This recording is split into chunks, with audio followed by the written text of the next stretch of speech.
Beautiful way to really illustrate some of the concepts that we've been talking about. And the opportunity we have now is to talk a little bit about, in a way that was sort of our introduction to what we can do to help kids who've been traumatized.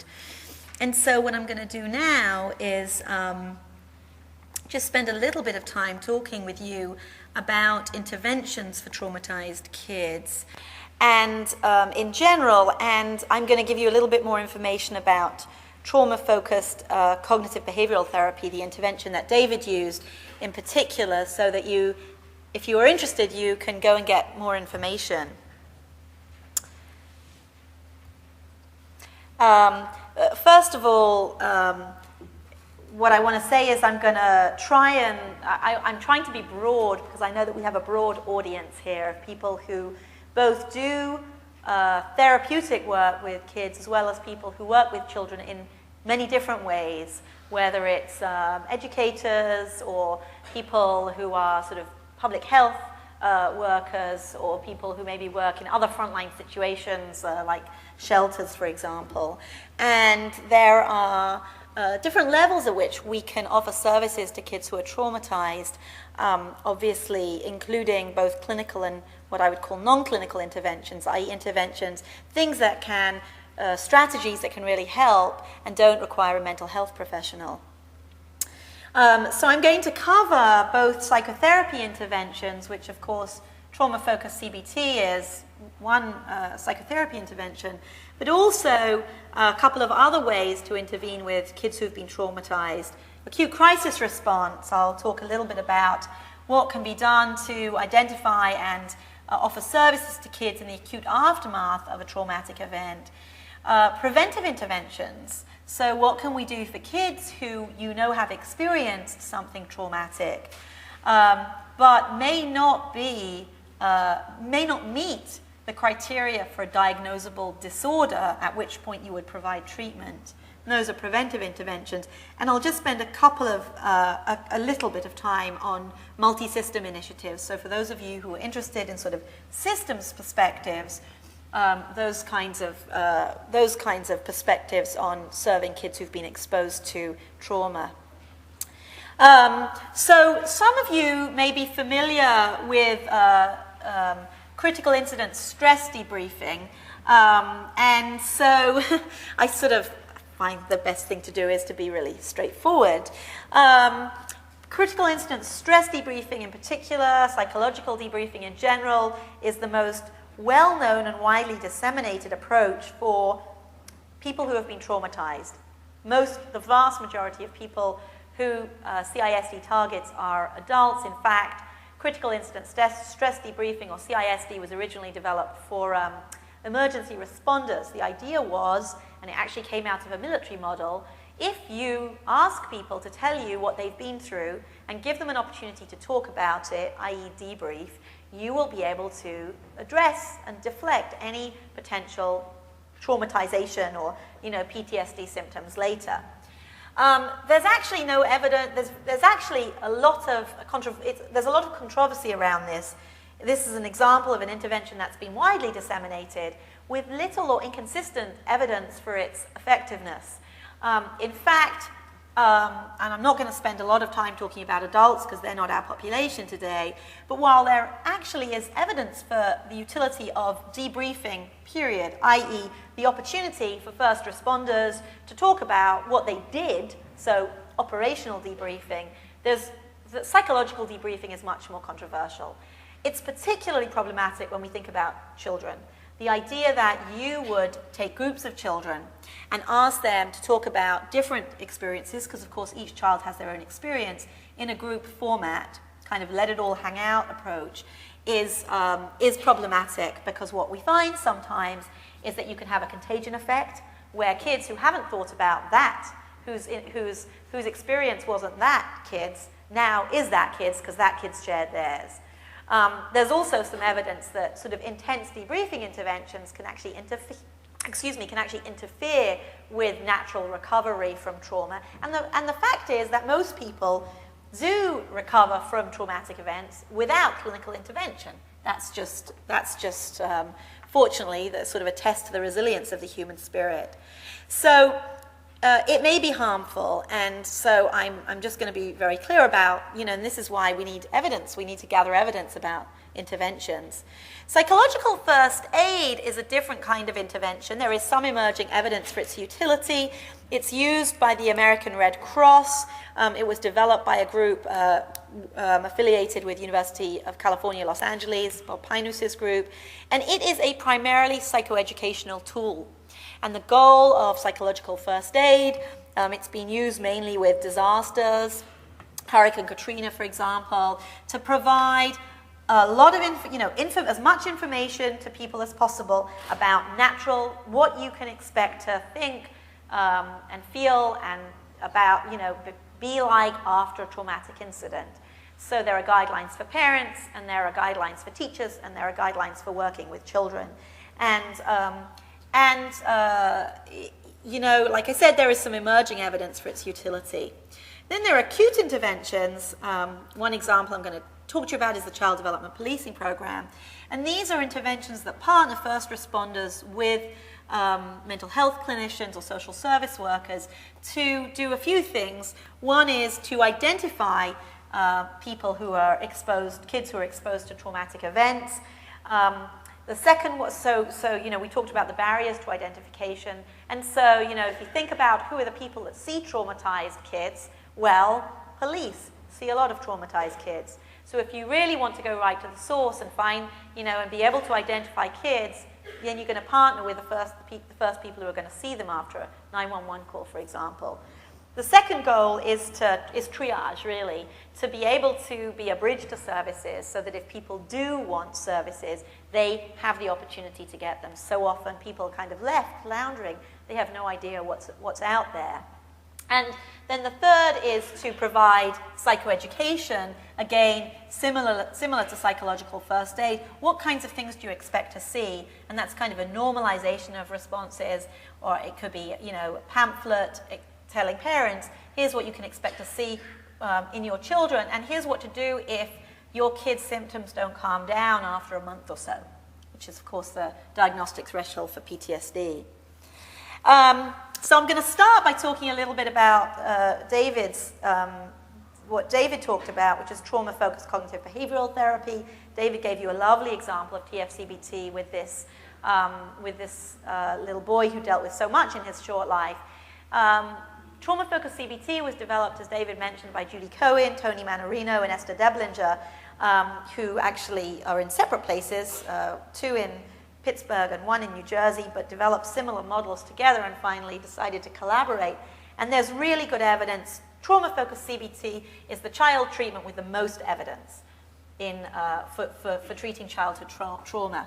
I'm sorry, you can't see it very clearly here, but you should have it in black and white on your slide.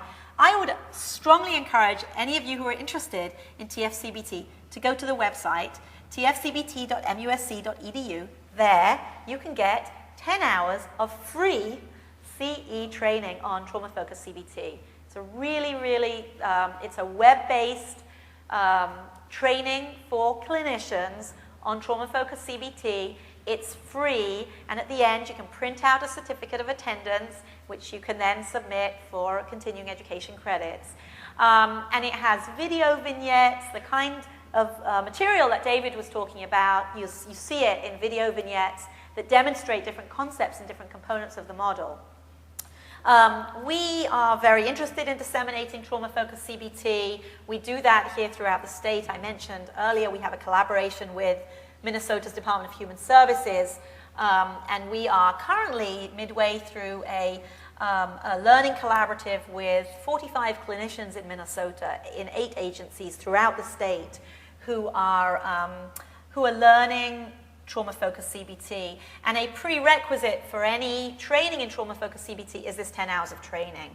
And these are intervention models that require more than just a one day. Show up and then you're an expert in the field. And I think the field of interventions is really moving forward away from the models of come for a day and you're done to models like David described that include several days of training, followed by ongoing coaching. And in our learning collaborative, each clinician gets a 2-day workshop at the beginning, and then every other week, video ITV consultation with our consultant in Wisconsin in a group where cases are presented over a period of almost a year, followed by an advanced training. And so it's a really nice way to be able to also have peers it's a really good way of gathering practice-based evidence for how interventions work in practice. David covered the essential components, so I won't. But these are the sort of stages that David described in TFCBT. And I think you did such a nice job of talking about those. Let's go on to talk a little bit about preventive interventions for traumatized kids. And by the way, I'm not by any means saying that trauma-focused CBT is the only trauma treatment. If you are interested in trauma treatment in general, the last slide in your packet has resources. I would encourage you to go onto the National Child Traumatic Stress Network's homepage, nctsn.org, and there are lots of treatments listed there, as well as the standards by which they have been evaluated. So this is just trauma-focused CBT is one example. So evidence-based prevention. What is evidence-based prevention? These are programs that are not therapeutic, i.e. they don't have to be delivered by mental health professionals, although sometimes they may be, that have clear empirical evidence for their effectiveness in reducing or eliminating violence, for example, or distress. And there are a couple of very well-known databases. There are more than 2, but these are the 2 most well-known in the US that screen and list these interventions. One is at SAMHSA, which is the same government entity that runs the National Child Traumatic Stress Network, and that's called NREP, the National Registry of Effective and Promising Programs. I'm not sure, but and the other one is at Colorado, the Center for the Study and Prevention of Violence, and they have the Blueprints programs where they also screen programs and really do a beautiful job of describing the program, describing what it targets, and what the standards were for judging how effective it was, and providing further information. And the kinds of programs that are included in the Blueprints or NREP databases, for example, in terms of, in the context of our population, are the Nurse Home Visitation Program, if any of you are familiar with David Olds' program, which was originally designed to be a nurse home visiting program for high-risk moms in their second trimester of pregnancy. It provided 2 years of home visiting by nurses, and the data are absolutely remarkable for showing that over 20 years following the intervention, the outcomes for kids whose parents received the interventions are superior in all ways. The intervention was originally designed to reduce the incidence of maltreatment, exposure to violence, and not only did the intervention succeed in doing that, but if you think about all the cascade effects, if you think about providing support and the right kind of support and education, psychoeducation to a vulnerable, pregnant, young mom, the result is not just less maltreatment, but as a result, a healthier child who shows better outcomes in school, less truancy, fewer drugs in adolescence, fewer arrests, and things like that. So that's the power of prevention programs, where you recruit people who are not showing the problem, a disorder, but are at risk. So there you are. Nurse home visitation is the final one. I'm not going to spend time talking about all of them. You can get them online at the Blueprints, but these are the kinds of interventions that are included. Let's talk a little bit about parenting, my favorite topic. And I'm going to give you the example of the Oregon model of parent management training, which we call PMTO. And these are evidence-based practices in parenting. And anybody who has done parent-child interaction therapy, or the Incredible Years, or any kind of parent training, these models are based on the same theoretical principles developed from the theoretical work of Gerald Patterson. And basically, the rationale for parent training is that you offer practices, you support parents to develop or strengthen practices in providing solid, safe environments for their children to live in. And those safe environments, the parenting practices that are associated with safe environments include good, positive involvement with children, so parents who actually enjoy being with their children, effective discipline, good monitoring of children so the parents know what children are doing and are paying attention to them, good parent-child problem solving, so the ability to have effective communication between parents and children. So I know I'm missing one. Oh, and skill encouragement. So parents as their children's best teachers being able to effectively promote behaviors and skills, pro-social behaviors and skills in children. So my interest, parent training has been around for 40 years, but there's not been much written about parent training for traumatized families. And I'm particularly interested, my original sort of group that I worked with were families affected by domestic violence. And in that case, you know, in the whole parent training literature stemmed from an interest in understanding how families are affected by stress, called the family stress model. And the idea is that when families are under pressure, and it could be anything from socioeconomic stress to the stress of transitions, marital transitions like divorce, when families are stressed, the stress impacts the parent's ability to parent. And that's how the stress impacts the child. Primarily, stress impacts the child through its impact on parents' parenting.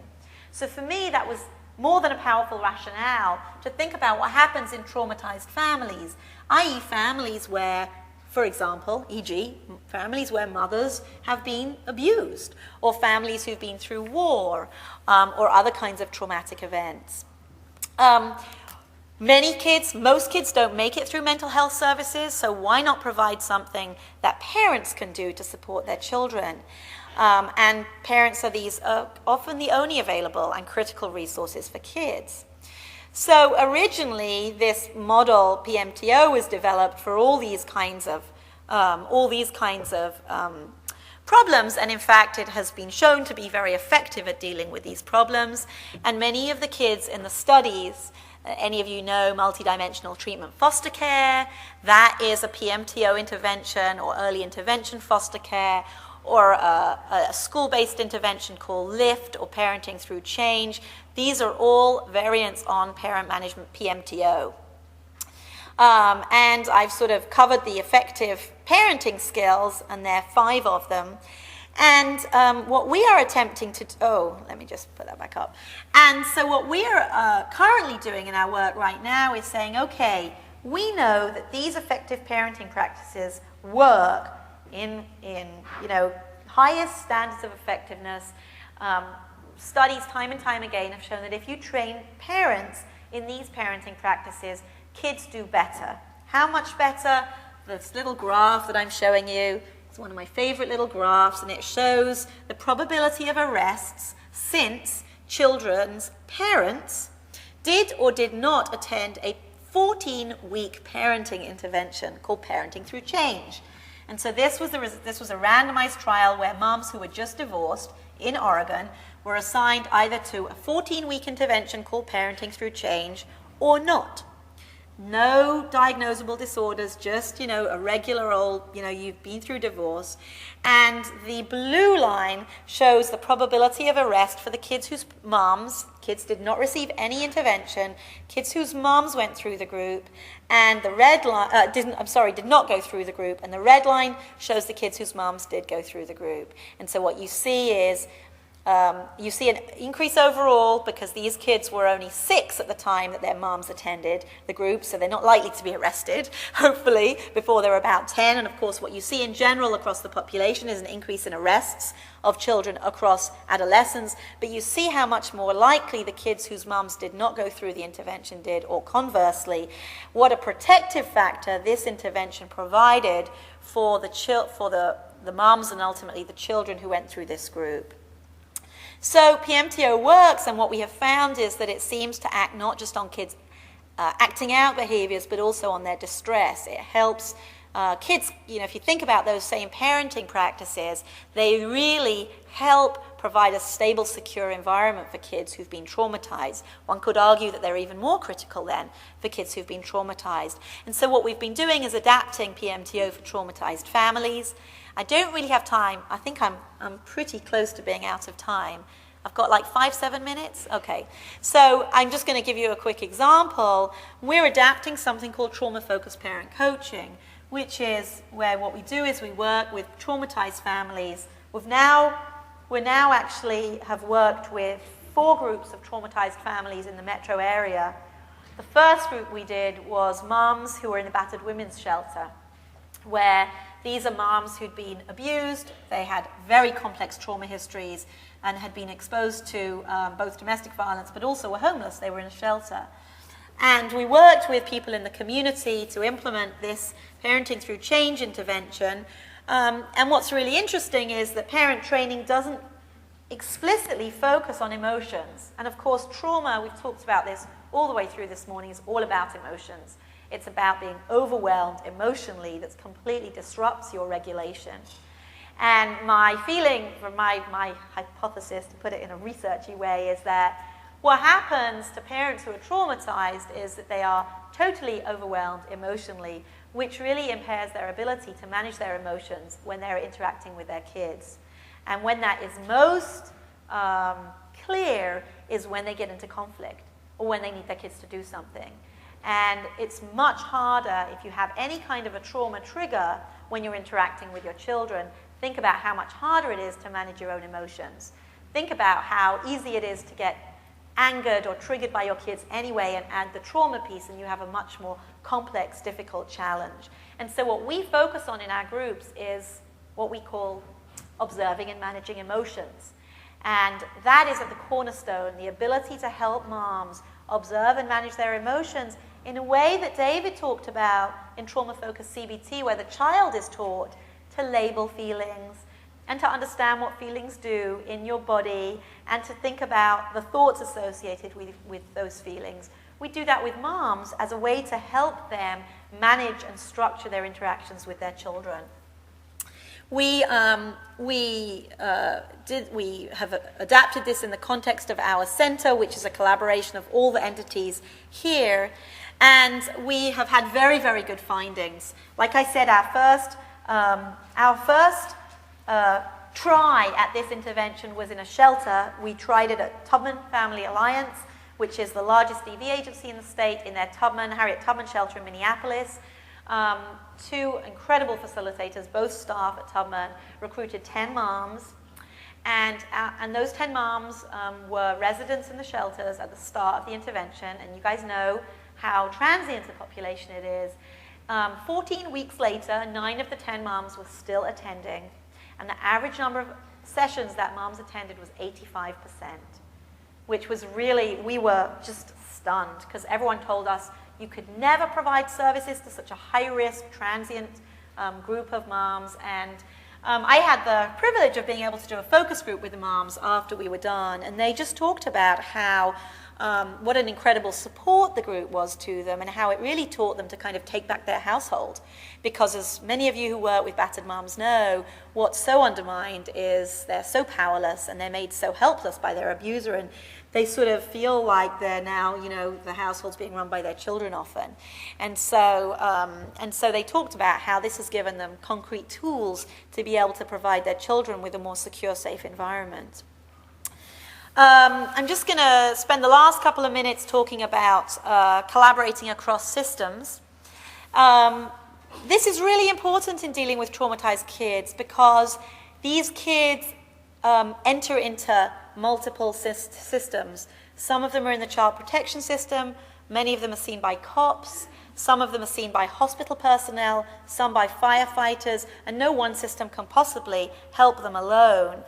And so multidisciplinary partnerships, my experiences with first responders, and that web is just a link to an article about our child development policing program. But the goal is to increase awareness across multiple systems to be able to help traumatized kids. It shouldn't just be clinicians, educators, and shelter workers who know what to do to help traumatized kids.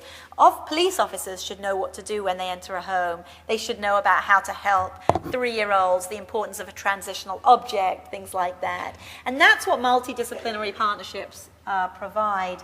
And one of the things, for example, we spend a lot of time training Minneapolis police officers, and we tell them such simple things like, when you walk into a house with a 4-year-old who's just witnessed something terrible happen to his parent, what is the first thing that child sees?